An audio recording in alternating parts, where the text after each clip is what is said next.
Good morning, my name is Anthony. Our biggest challenge that we are facing during this lockdown period is our total faith and trust in God. The initial lockdown period was 21 days, which seemed like a big challenge at the time, and then it was extended by a further 14 days. One can only imagine the flashes of fear and doubt going through people's minds. How long is this going to last? How am I going to cope with the threat of job losses, no work, no pay, pay cuts, and even paying my bills? The answer is both easy and difficult. Having total trust and faith in God is the easy part. The difficult part is to try and maintain that over a longer period of time, extending past the end of lockdown. We're not alone in our struggles of having total faith and trust in God. Going back in time, many of our heroic Bible figures had the same struggles as us. Abraham, for instance, had a long walk with God. Abraham had to keep his faith and trust in God for a long period of time, as God had made lots of promises to him which had to come true in his lifetime. Noah, while building the ark, had to have a lot of faith because the people around him were mocking him and ridiculing him. He too, like us, was locked down for 40 days and 40 nights. Moses thought that he was incapable of leading the Israelites out of captivity. He had to have a lot of faith and trust as well. In the 40 years of challenge that he had in the desert, David had to wrestle with his faith many times in his life, a lot of which is attested in the Psalms that he wrote. Even our Lord Jesus' faith was tested in Gethsemane before he was captured by the soldiers. He even asked God if there was not another way. But through his faith, he got through a very horrendous night, as he realized that his mission was to lay down his life for us. I'm going to be discussing Abram and going through a couple of Bible verses of Abram, because I have had a long journey with God and Abram over the last 9 months. And with his long walk with God, Abram found permanent favor with God. So I'm reading to you from Genesis 15, verse 1 to 6. After this, the word of the Lord came to Abram in a vision. Do not be afraid, Abram. I am your shield and your great reward. But Abram said, O sovereign Lord, what can you give me, since I remain childless?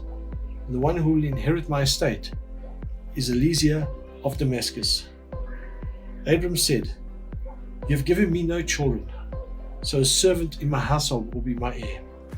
Then the word of the Lord came to him, This man will not be your heir, but a son coming from your own body will be your heir. Okay, reading from Genesis 18, verse 10 to 14. Then the Lord said, I will surely return to you about this time next year, and your wife Sarah will have a son. Now Sarah was listening at the entrance of the tent, which was behind him. Abram and Sarah were already very old and well advanced in years, and Sarah was past the age of childbearing. So Sarah laughed to herself and thought, After I am worn out and my master is old, will I now have this pleasure? Then the Lord said to Abraham, Why did Sarah laugh and say, Will I really have a child now that I am old? Is anything too hard for the Lord? I will return to you at a appointed time next year, and Sarah will have a son. Genesis 22, verse 7 to 12. Isaac spoke up and said to his father Abraham, Father. Yes, my son, Abraham replied. The fire and the wood are here, Isaac said. But where's the lamb for the sacrifice offering? Abram answered, God himself will provide the lamb for the burnt offering, my son. The two of them went on together.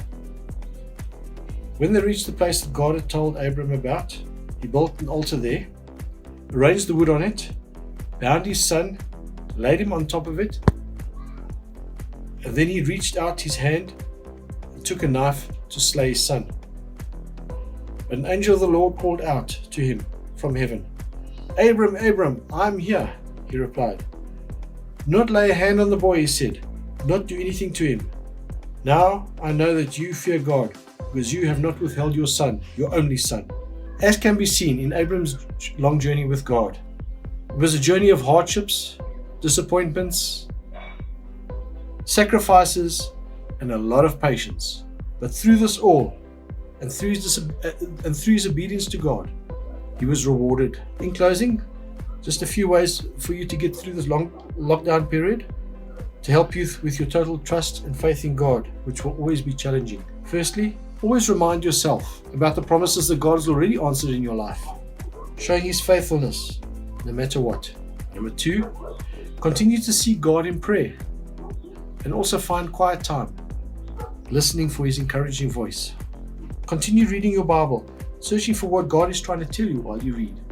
Having constant fellowship with family, friends, and connect groups to help you through this difficult time. Please do not go through this faith and trust testing time alone.